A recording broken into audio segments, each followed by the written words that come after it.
The wreck of the Thor. The Thor foundered in a storm on the 18th of December 1943 in the entrance to Milford Sound, Pembrokeshire. There was a storm raging. The ship was in a following sea carrying a load of coal.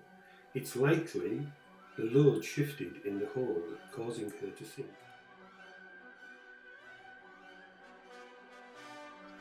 To leave the boat always takes time. We need to ensure all our gear is on, in place and working. Here we go over the side of our small boat called Gormico. Just think, she has a 55 horsepower engine nearly as big as the Thor's.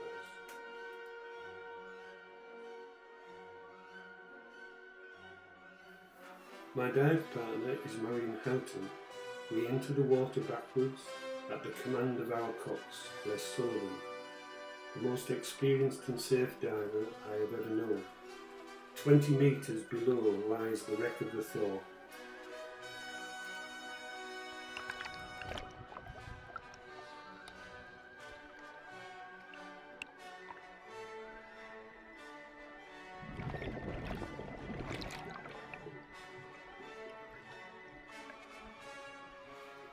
The ribs of the ship are clearly seen. The outer riveted skin of the ship, as you will see later on, is sitting on the seabed. The working of the ship by waves in winter storms lift the whole wreck from the bottom, and the rivets are stressed and fall out, and as a consequence the plating just falls off. I've actually seen this happen on a small wreck on a day when large swells were sweeping across the wreck.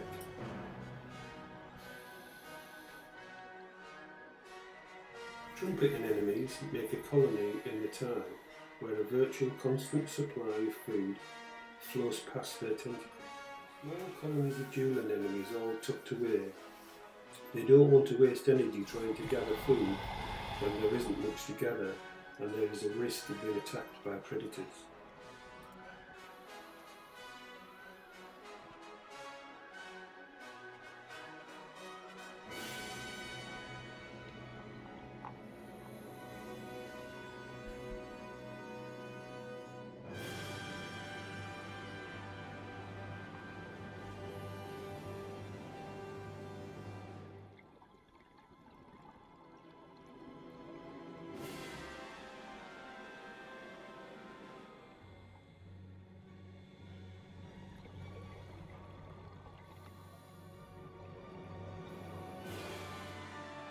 Here we see a shoal of big, striped fish and pullet hanging in the tide, keeping out of harm's way in the parts of the Thor that look like caves.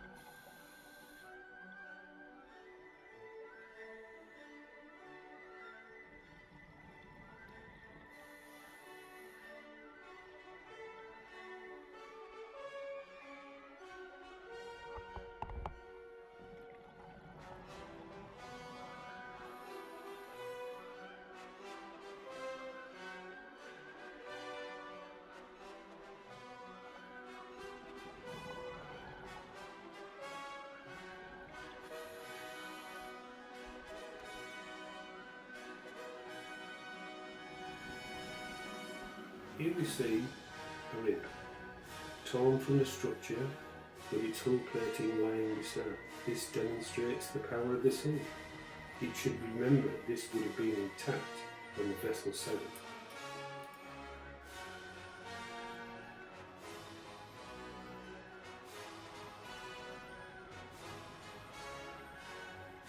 Divers investigate the wreck. It's common to see scuba divers diving this wreck for pleasure. They take away no more than photographs and a little film.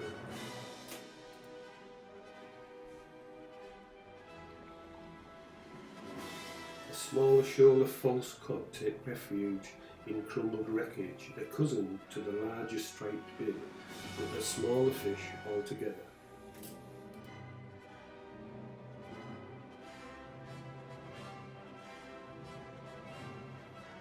Small group of great scallops gaping into the tide, taking advantage of the smallest of currents in their relentless search, filtering food from the water pumped through their gut. The moment they sense me in the water, they close, clamp tight, hard shut.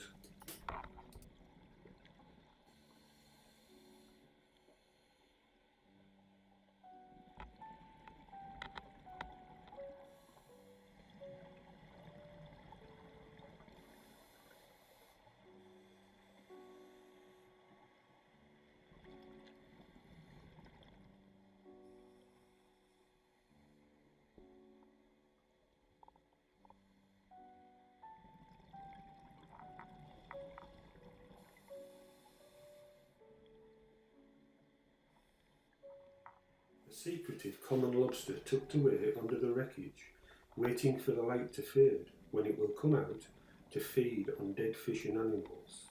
It searches the water stream for the scent of carrion with its feelers.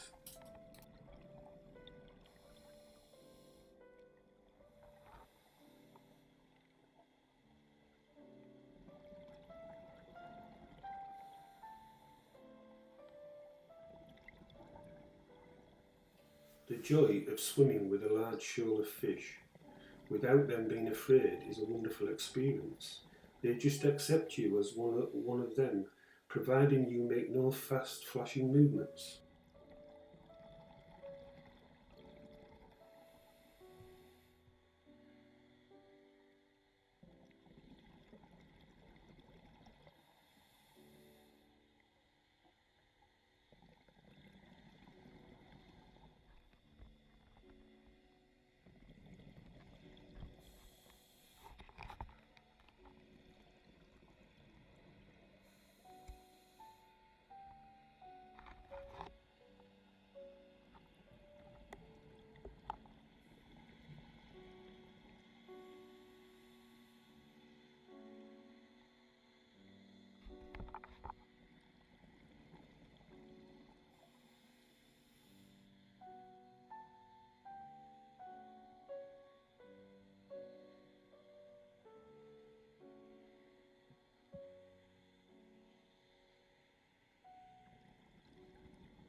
All too quickly our brief time is up and we have to return to the surface, remembering to control our scent to expel the nitrogen in our body tissue.